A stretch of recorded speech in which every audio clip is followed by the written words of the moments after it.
This podcast is a conversation by Julie Benetti and Susan Barbaro and is a production of VI Alliance, copyright 2019. And this chart-busting hit, Alone Leave Me, courtesy of New Threads, is available everywhere. Lao Tzu's The Tao Te Ching, Part 2, number 73 to 81. Number 73, whosoever shows courage and daredevilry will perish. Whoever shows courage without daredevilry will stay alive. Well, of the two, one brings gain and the other harm. However, who knows the reason? I mean, again, it sounds like a game show question. And this, all I get with this one in this sense is just the constancy, because the man of calling sees things and doesn't speak, and he stays again in non-action, and he's going with the flow, and he stays with the Tao. So the only thing I get, because I couldn't really quite connect the two, the beginning and then the second part, and so the one thing that I kind of noted was that the first one talks about doing things to be a daredevil versus doing things because you need to. One brings gain, the other harm, and it says, why would heaven do that? And then when I look at the second part, it talks about the Tao of heaven can do anything, but it doesn't.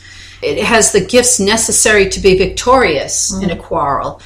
It can find the right answer, yet, but he does not beckon. This is the man of calling. To use something unsparingly is not what the man of calling does. Well, daredevils, you're doing something just to kind of test fate.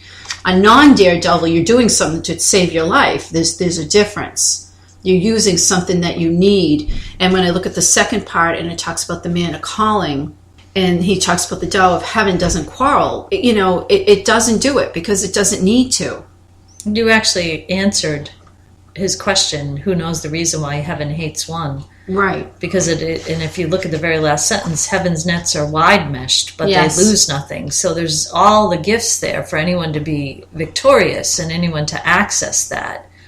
Yet, exactly like you said, when it's done without, reason or for wrong reasons or whatever, and it's outside of the Tao, I mean, that's I like to think it goes into being greedy. It goes into, you don't need it, but you're just going to use it. Okay, in number 74, if the people do not fear death, how can one frighten them with death? Well, that's an interesting question. Well, we can go through this, but, talking about death, and it talks about killing someone and using the axe to kill someone, there is a power of death that kills. I mean, that is the ultimate fear of everyone, isn't it?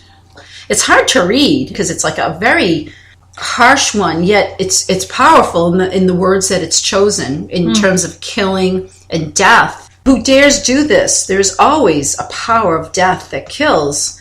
And he talks about using an axe, and whoever would use the axe instead of leaving it to the carpenter shall rarely get away without injuring his hand. So to me, the sensation of this is complete Tao, because death is a given, and everybody knows that death will occur. Yet, if death becomes an action, because the Tao is non-action, to stay in the Tao is non-action, death is a part of life. And so in this sensation of this, I don't personify anything. And the actual killing and the power of death, I took as the actual sensation and action of death, not someone doing it that kills.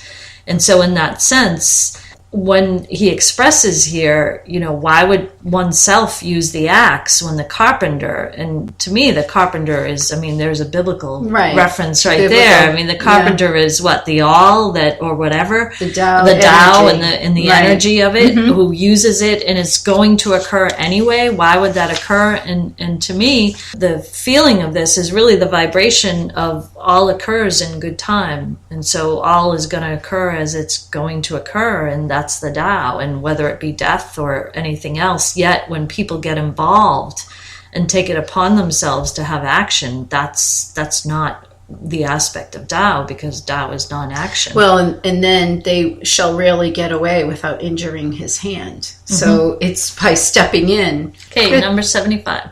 Okay, this one starts out, when the people go hungry, this comes from too much tax being devoured by the high and mighty. Therefore, the people go hungry. And it continues through a procession of this, which leads me to a grand sensation of just cause and effect, cause and effect, cause and effect. Because when it gets down to the end, when it says, However, he who does not act for the sake of life, he is better than the other to whom life is precious. And from that line itself, besides the cause and effect which has been leading up to this line, which is kind of symbolic in and of itself to get to this line, it's almost like to me that the expression of that means if you don't act for the sake of life, life is still moving anyway. So he who does not act for the sake of life is better than the one who kind of sits and holds life precious and doesn't want to lose it. That was stated beautifully, Julie, in the law of cause and effect, which comes from the Kabbalah, and you incorporate it, which is beautiful. And the funny thing is that I thought all of this sort of made sense, and it was really a case of defining he who does not act for the sake of life, which is exactly like you said, someone who acts for the sake of life does something to live as opposed to just be. And I think you stated that very beautifully. Okay, for number 76, man when he enters life is soft and weak. When he dies, he is hard and strong. And it's funny because this idea or this visual is taken with plants and taken about how the hard and strong are companions of death and the soft and weak are companions of life. It's funny because you would think anything that was hard and strong would be durable and would hold up and would, yet if you think, sometimes how does someone get hard and strong? It's through a lot of experiences, a lot of wear and tear. And yet, Lao Tzu says those are the companions of death. And if you remain soft and weak, does that mean you're not participating, you're not having experiences, or you're not entering into the vortex of the drama of experiences? I mean, you could be soft and weak, yet not really. So he, at the end, says the strong, the great is below, and the soft, the weak is above. And throughout the rest of the text, he has mentioned that the man of calling is below. And so when I look at this and, reading this, you would think, oh gosh, you want to be soft and weak because that's life, right? And you don't want to be strong and hard because that's death. Yet, he talks about it, the strong, the great is below. And that's in all the rest of the stanzas we've read, being below is where the man of calling is. So, you can read this so many different ways, because my initial, as you read through the first couple paragraphs, right, you think the same thing. You want to, right, the goal is to be in the weak and soft. And then I thought about it, well, no, the hard and strong, I think of a tree. I mean, a tree is nature, and you exhibit strength, you grow strong, not because you're fighting things, but you just go through life. It's like a tree.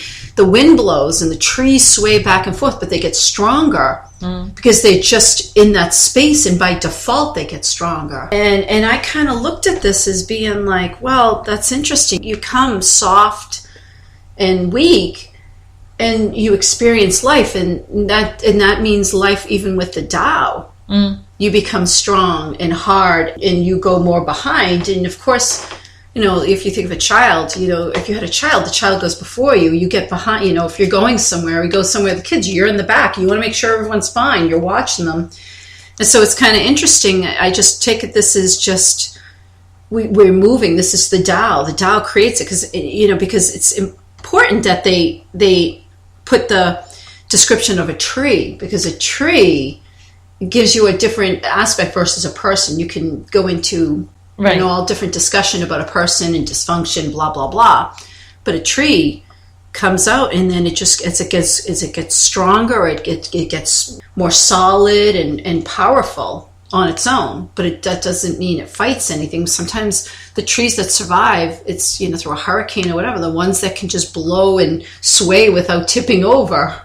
Well, what he's saying here is when trees are strong, they are cut down. And I think it's funny, even before that, he says when weapons are strong, they are not victorious. And so, there's something more in the application to weapons than it just being a strong weapon. It's, how is it used? How is it applied? All those other kind of things. So when you get in the surrounding and the environment of that vibration as well, I mean, that's in where the Tao is. And, I can't help but go back to some of the other passages where we said, the strong and the below is also related to the unconscious, possibly, and symbolically in some of Lao Tzu's other passages. and which is a powerful symbolism as well, as the unconscious works with the conscious. So if I were going to take this and just do it with the bird's eye view, because trees are strong when they are cut down. I mean, that's when you actually cut down a tree, for the most part. It's not when it's a twig.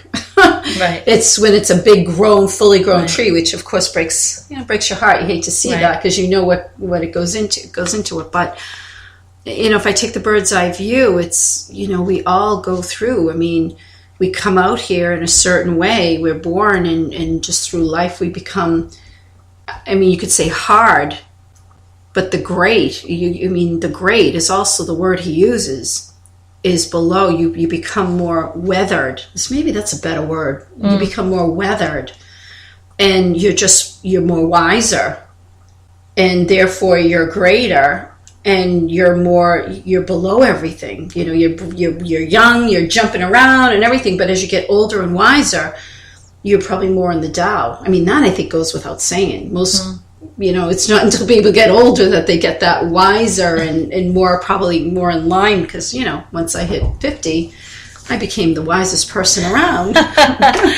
No comment. Yes, you are. Okay, number 77. So in this one, there's a symbolism to a bow and arrow and an archer. And with a bow and arrow, I believe there's a lot of compensation that occurs in relation to shooting it and directing it and aiming it. And I think what is expressed here, the words that are used to transcribe what Lao Tzu has said, is that, the Tao does the same thing. The Tao compensates. And so there's wait a minute, nothing. it's the Tao of heaven, because in here he talks about the Tao of heaven and man's Tao. So right, you got to be clear that, because he refers to both, which I find fascinating. It's the first time I've seen that. Yeah, I'm never talking about man's Tao. But he does. No, I know. So I'm talking about the first Tao that he talks about. The Tao compensates, and he says that in that. And with man's Tao, I kind of skim over that part, because he talks about the man of calling and expresses it really well, that, once the work is done, it's done. He lets go of any situation surrounding it and just moves on. And there's an understanding in that whatever is needed, achieves its own compensation, because he's working within the Tao. So the one thing that I would add to that is the Tao of heaven, as it describes, it's about balance. Mm-hmm. It's about balance. It's always in balance. There's never too much, too little. It's always in balance. And it's interesting because he says man's Tao does not, he reduces what he does not have enough in order to offer it to what has too much, which is, it's comical. So this is interesting, but who is capable of offering to the world that of which he has too much? Only he who has Tao. The funny thing about this is it's pretty straightforward, that you work and what you have. And most people think of it of people who have too much and they want more. Mm-hmm. I'd like to offer the situation where someone who's lacking and gives more. And the idea is, and this isn't so much as a money thing, can be, but when you give something of which you do not have, what people, and I think which is important in here, I may be going out on a limb, is you're taken from somewhere. When you're lacking something and you're giving it away, you got to be taking it from somewhere. You can't, because it's funny, because who's capable of offering to the world that of which he has too much? Mm-hmm. I actually go to the other side of it. Who offers something to the world of which he has too little? Who does that? Someone they take from someplace else. And I think that's no, you don't always think about that, but this is about balance. Mm-hmm. So that's all. And I think the very expressive part is that the man of calling, once again, which is to be understood, that he's in the Tao, is one that, does the work, understands the compensation is going to occur, and just, lets it go and moves on and doesn't have any other consideration. Number 78. This passage talks about water and says that there is nothing softer or weaker in the world than water, and yet nothing measures up to it. Water has the ability to break down rocks. Water has the ability to move mountains. In fact, when in a volcano, the only thing that can actually ultimately stop the lava flow is the ocean. When it hits the ocean, and that's the only thing that can stop it. You can't stop a lava flow.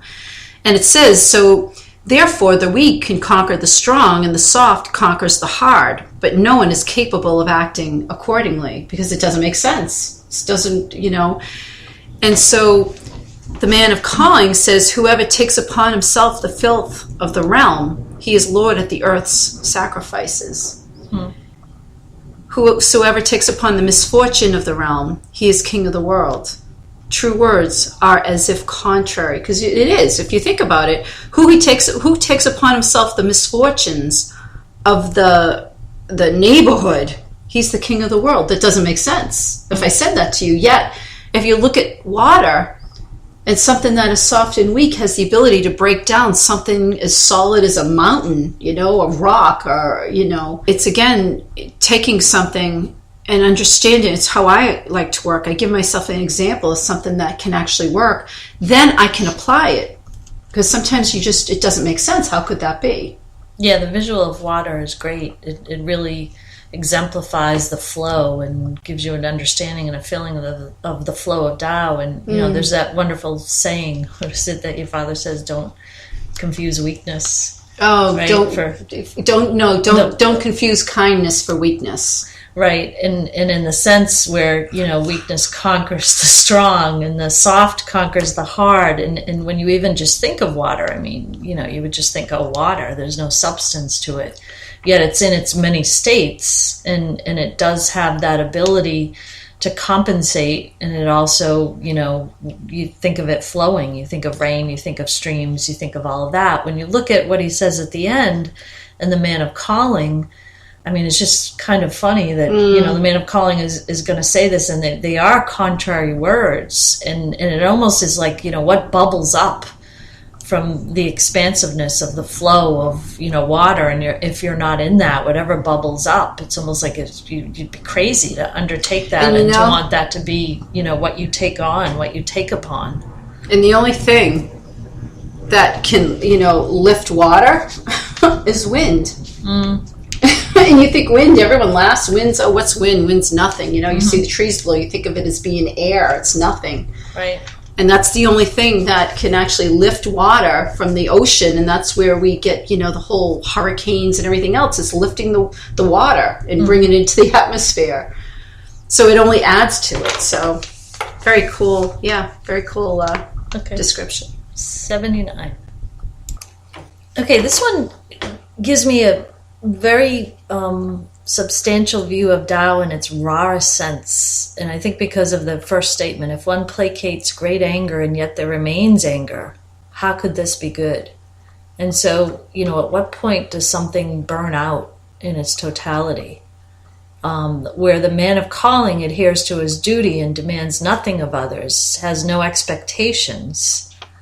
There's a sense of just being one substance versus, a sense of having something because of an effect of something else, whether it be anger or some other kind of feeling or vibration. In the end, where he says, therefore, whosoever has life adheres to his duty, whosoever does not have life adheres to his right. I read that a couple of times, and the funny part about it, made me think of, we were talking before about the Queen of England, and I was thinking about duty, and I was thinking about life, and then I began to think, well, wait a minute, there's a certain set of rituals and rules you have to adhere to, yet that's the substance of that life, adhering to that duty. And so does that give substance to life? Who doesn't have a life, does that, in the sense of the Queen, that creates, that's what her life is. But who doesn't have the life is more so aligning with judgment and right and hearsay and what they believe or what their opinion is, and which again begins to associate with a choice rather than kind of staying in with the flow and what's going to occur. So when I read, I agree with a lot of what you said. I of course go a little bit more basic that if one placates great anger and yet there remains anger, how could this be good? Meaning that if you do all this work to change something, but it still remains, so what did you do? So the man of calling just does what he does. And he demands nothing of anyone else. He doesn't expect anything. And then, so therefore, whoever has life, like the man of calling, just does what he does. And whoever does not have life adheres to his right, which is like you said, what do I have to do? What am I, gets caught up in everything else because he does not have drama. Life. Right? Yeah. Right. Yep. Okay, number 80. To me, it gives a visual pictorial history. And it's kind of like the end credits to me of a film. The end credits come up and it gives you the visual pictorial of how things, could be, what occurs, and yada, yada, yada, and do all these kind of things for sustenance and be in the Tao and live happily ever after. So I just get, when I read it, is basically be happy with what you have, where you are, and who you're with. Be a simple, without any yearning, and, you don't have to travel anywhere to be happy, to have what you need. And that's basically, it's a beautiful visual, like you said, of it, but basically just says everything you need, you have. Be happy where you are, be happy with what you have. Don't think anything's, you're supposed to be somewhere else, or, people have it better over there. Or, right. Don't look for anything else. Just be in the Tao and be happy with what occurs and doesn't occur. Okay. And number 81.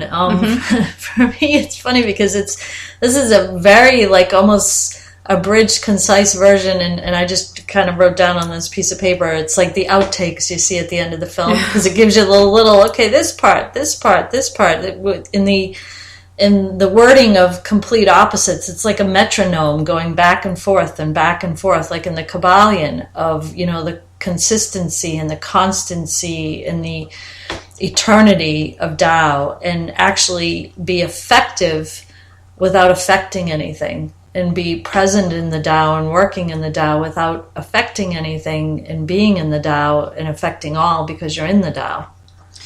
I also just get it's a contradiction of terms. True words are beautiful, beautiful words are not true. It's almost, to me, nothing is what it seems. Everything you think, it's the opposite. It's, it's almost like here's the fool telling you, true words are not beautiful. Beautiful words are not true. It's like, oh my God, it's like the joke of all of this. And then it goes down to the end, the Tao of heaven is furthering without causing harm, which is what the energy that runs through us. And then the Tao of man, of calling, is to be effective without quarreling. Right. To be effective without affecting. Right. Yeah. That's kind of cool. Yeah. So we hope you have enjoyed our conversation of Lao Tzu's Tao Te Ching, the Book of Meaning and Life, all the different podcasts you can put together to complete all the 81 verses or poems, or however you want to state it, that Lao Tzu had transcribed and were, what do we want to say, kind of transcribed into English, and we were actually consulting. No, they were transcribed and then they were translated. Right, translated into English. Yeah. And we were actually consulting the translation by Richard Wilhelm of the Tao Te Ching of Lao Tzu. And in the process of doing this, there's probably more that we will propel from as we're going to put together an ebook of our notes and some further thoughts that we have about it. And some of the things that we kind of stumbled on when we were going through it, we'll go back and discuss it more, and if there's a call for it, people will go tomorrow, or we'll just do it in an ebook, and I'll enjoy it. And we'll still put it up. Thanks for enjoying the conversation, and hope to hear from you and, kind of get your take on some of the Lao Tzu. Right. Thanks you again. Bye. Thank you for listening to this production from EI Alliance. Check out our Amazon authors pages for books and podcasts. Find New Threads music and their latest album on iTunes, Spotify, and newthreads.us.